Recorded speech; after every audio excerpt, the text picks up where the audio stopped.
Several roads are blocked this morning in Brown's Addition after an overnight investigation. We are live from the scene with what we know right now.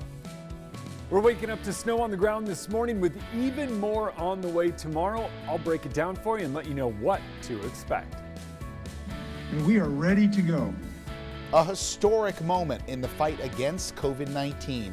Today, the first doses of a coronavirus vaccine will arrive in cities across the nation. The coronavirus is wildly contagious, especially indoors. This morning, how one person got sick without having any close contact with an infected person. Up with KREM starts right now with Jen York, Joshua Robinson, Jeremy Legoo, and Dana Marie McNichol. We're tracking breaking news overnight. Spokane police have shut down several blocks of Brown's Addition overnight as part of an investigation. We do want to thank you for joining us here on Up with KREM. I'm Joshua Robinson. And I'm Dana Marie McNichol. And as Josh was saying, we want to get straight to this breaking news. Nicole Hernandez has been there all night. Nicole, what does this scene look like this morning?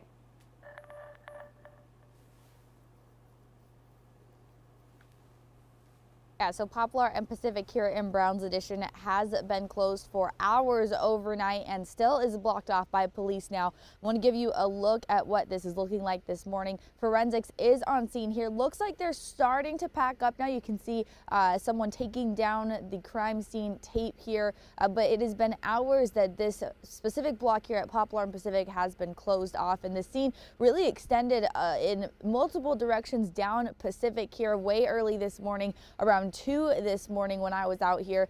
There was another large area blocked off near Sunset and 2nd, right near Rosars. There was a car that police were investigating in the middle of the road that was blocked off by crime scene tape as well. So a lot of different things happening this morning in the Brown's Addition area, all connected what seems to be to this one scene here, but we do not have anything confirmed from police at this point. We're still waiting on information as to what led to this blockage on both Poplar and Pacific and at Sunset and 2nd early this morning or late last night, however you want to think about it. So we will make sure to bring you any updated information as soon as we get that from police. But for now, if you are in this area, Poplar and Pacific is still closed off. Sunset and 2nd is now back open, but avoid this spot right here if you can.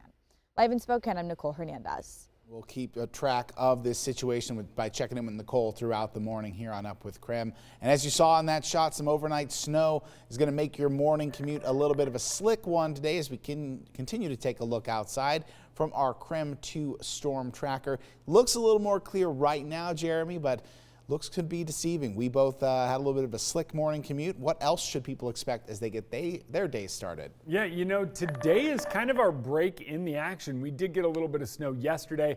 A lot of that is still on the roads. As you saw right there, some of those side roads still are dealing with quite a bit more snow than you are going to find on those arterials. Even some of the arterials early on this morning were a bit hairy as you made your way out the door, and with temperatures hovering right around freezing, expect that snow to kind of linger for the next few hours.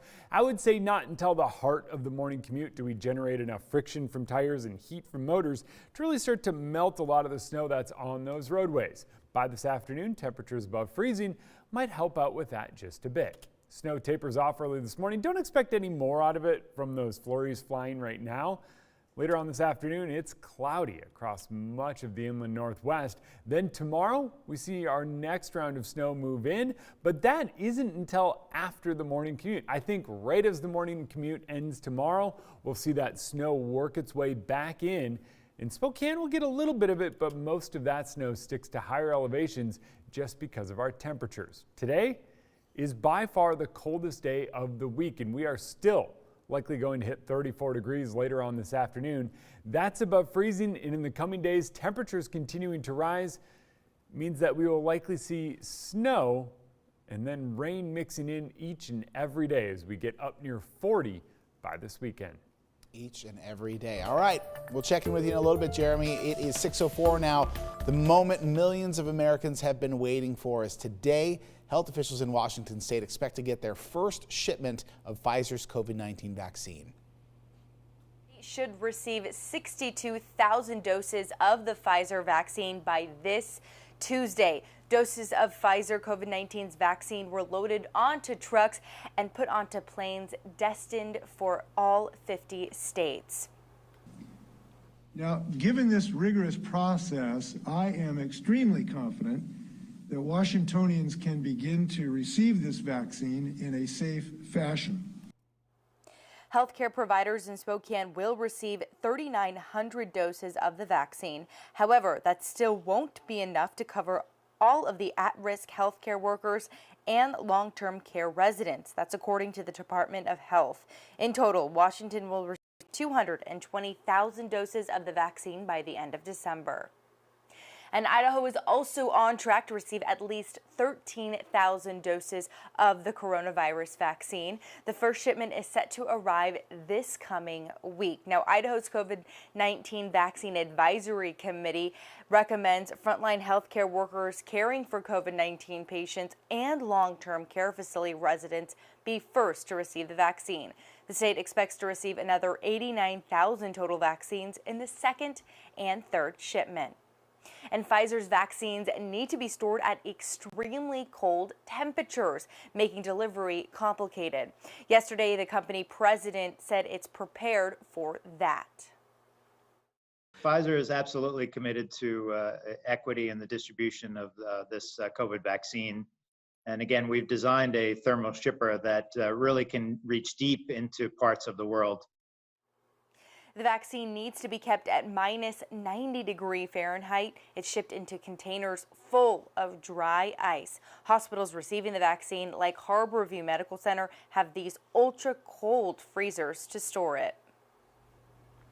This morning, we know senior White House officials could be among the first to get the vaccine. We're going to take a live look at the White House this morning.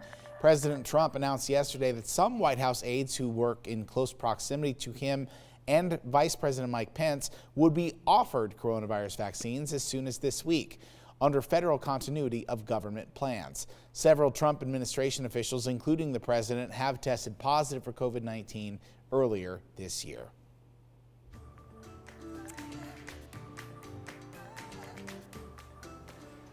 Now, we do know the coronavirus can spread very easily, but one patient claims she was infected from 20 feet away.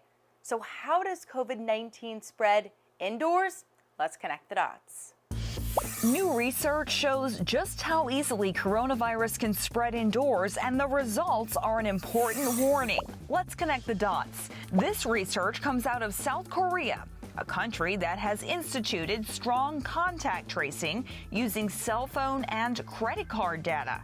When a case popped up in a region that had not had a coronavirus case in 2 months, researchers got to work. What they found is the girl was infected at a restaurant.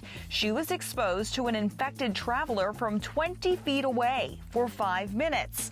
That's concerning because up until now, the guidance has been to stay 6 feet apart and limit exposure to 15 minutes. So how did it spread that far? According to the research published in the Journal of Korean Medical Science, researchers went back to the security footage from the restaurant. They found the girl never spoke to the infected traveler and did not touch any of the same surfaces. But they could tell the air conditioner was blowing from a swaying light fixture. The team then recreated the conditions in the restaurant, measuring the airflow. They found that diners with their back to the airflow were not infected, while those facing it were, even at those long distances. Another reminder that this is a new virus, and we are still learning just how dangerous it is. And switching gears here, a Spokane business has decided to donate to other local businesses this week. We'll tell you about the latest decision from Blissful, and if you decide to donate, we'll tell you exactly where that money will go. And nothing really gets those coffee cravings going like a gloomy week, and we've got just that. And that puts even more snow in the forecast, not today, but tomorrow. I'll let you know what to expect coming up.